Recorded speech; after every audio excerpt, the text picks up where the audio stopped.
Ethiopia stands out among other African nations for many reasons. For one, it was one of the two African nations to survive the scramble of Africa. Another, and perhaps more a distinctive difference between Ethiopia and other African nations, is its distinct Christian identity, considered among the largest and oldest African churches.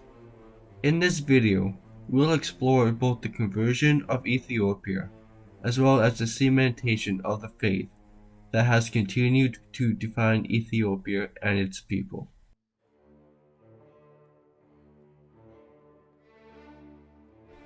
The conversion of Ethiopia, like all early conversions, is shrouded in mystery and legend. Despite this, the conversion of Ethiopia does have a written record of it, written by Rufinus, a Greek historian contemporary to the conversion. His story is seen by many historians as generally believable, as unlike many other conversion stories, it lacks any mythical aspects to it, a trope often seen in other writings of conversions. His story begins with Frumentius and Adasius, two boys under the mentorship of the philosopher Meropius, who brought the boys to India, though the reality is more likely to be the land south of Egypt. When the ship docked at Adulis, they were slaughtered by Ethiopian soldiers. The boys, however, were spared, with Adasius becoming an important servant to the king, while Frumentius, noted for his intellect, was made the secretary of Axum, the Proto-Ethiopian kingdom. After the old king died, the boys ruled alongside the queen until the heir to the throne, Ezana, was old enough to take over. The boys, who were Christian, had spent much of their time in Axum building a Christian network, with Ezana likely accepting his baptism by the time he assumed power in 330 CE. The boys left for their homes, but not before Frumentius pleaded in Alexandria to send a bishop to Axum to further cement Christianity. The council in Alexandria decided to send Frumentius himself to the kingdom, where he began to strengthen Christian rule, starting the tradition of Ethiopian bishops being chosen in Alexandria. The 9 saints, who escaped persecution by the Council of Chalcedon because of theological differences, further added to the mass conversion of the population, along with other missionaries escaping the persecution.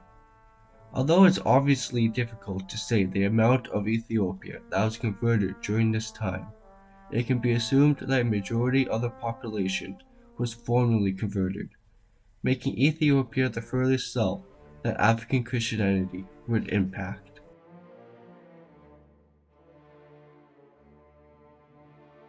The Himyarite Kingdom, located approximately where modern-day Yemen is located, was unique in that their political leadership had abandoned their old polytheistic gods, not for Christianity, but for Judaism.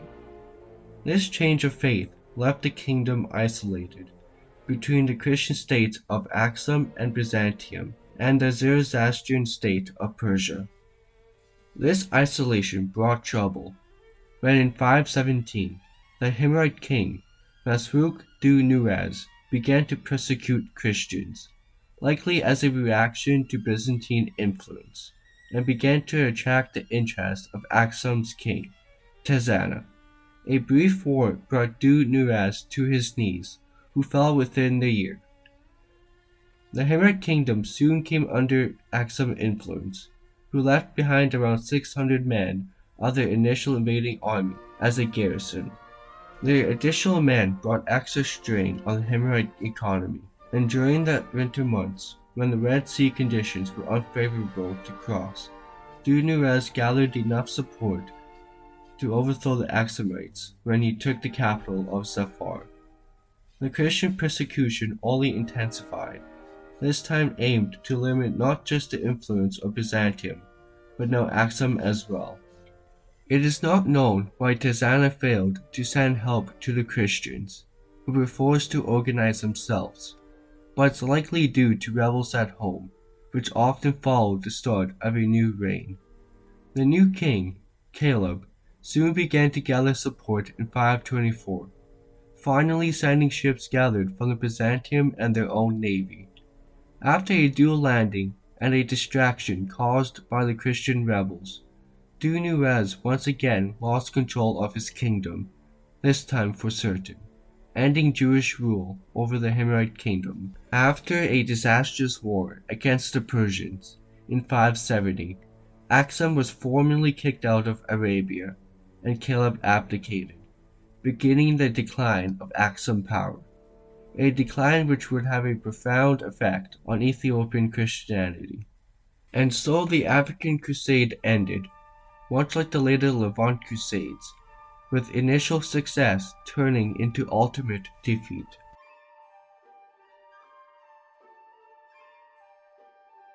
Axum would continue to cling onto power, though it was obviously declining. The rise of Islam brought more bad news to the weakened Christian kingdom.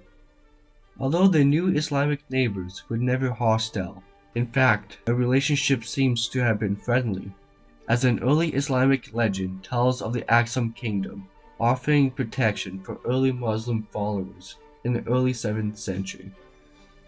So if the trouble with the Islamic expansion wasn't of hostility, then what was the bad news brought forth by this new Islamic empire? Well, the relationship between Christian Europe and the Islamic Empire saw a much different story, as both sides were bitter enemies, with the Byzantines constantly finding themselves at war, and Spain finding itself under siege. This resulted in isolation for the kingdom, keeping in contact only with Alexandria and Jerusalem for religious matters. This isolation obviously spells trouble for this chapter, as not much is known during this early but important period.